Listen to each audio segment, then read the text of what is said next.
Today marks 5 years since the January 6th insurrection at the U.S. Capitol, and in a matter of moments, Democrats will begin a hearing on that riot. It will also examine ongoing threats to free and fair elections. Several witnesses and Capitol officers are expected to deliver emotional testimony on the impact of the riot half a decade later. At the same time, a group of pardoned Capitol riot defendants are gathering outside the U.S. Capitol. CBS News Justice correspondent Scott MacFarlane joins us now live from Capitol Hill with more on this. Scott, you've done extensive reporting on the January 6 rioters, and now we're looking at two competing observances, one for Democrats, one for pardoned protesters. What should the rest of the country make of this? How do you see it? Errol, this is what happens, and this is what it looks like when there is a whitewashing of part of U.S. history. There are no official events planned here at the Capitol. Nothing beneath the Capitol Rotunda, nothing in the House chamber, nothing in the Senate chamber to mark this 5-year date of January 6th. The Republican leadership of the House and Senate have organized and staged nothing, and they've issued no statements. They're not acknowledging the January 6th date that's arrived today. So we're left with informal things that are popping up. That hearing, and if you want to call it a hearing, that's somewhat debatable, but this public meeting that's happening shortly inside the Capitol Visitor Center is being staged by just one party. The House Democrats have organized this. Therefore, it's not an official hearing. There'll be a number of witnesses who are victims of January 6th, police responders, members of Congress who were hiding beneath their chairs as the riotous mob approached.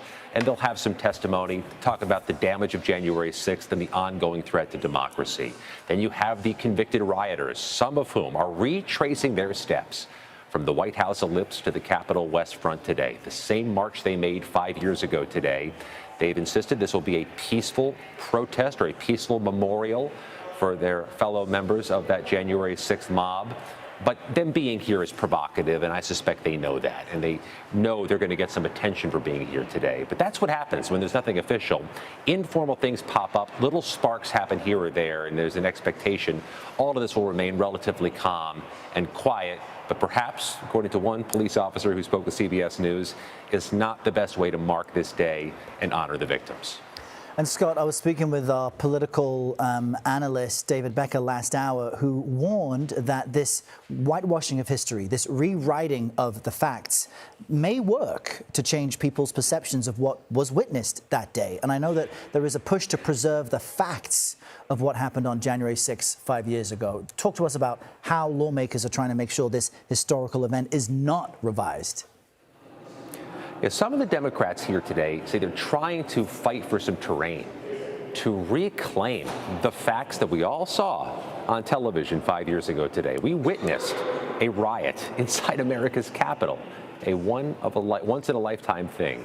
We hear these House Democrats, Senate Democrats, some of the police responders say they want to just reiterate and reaffirm the facts on the ground.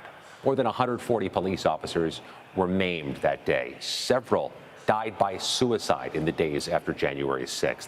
There was a confrontation between rioters and Capitol Police that nearly upended democracy in the 2020 election. These were the facts, and that they are 5 years later still fighting to reaffirm those facts in the face of whitewashing, revisionist history, and the fictionalizing of January 6th speaks to the moment we're in. But also, I think it's worth underscoring, those pardons land wrong with certain victims of January 6th, and we are now seeing these defendants free for their first January 6th since the day of the attack.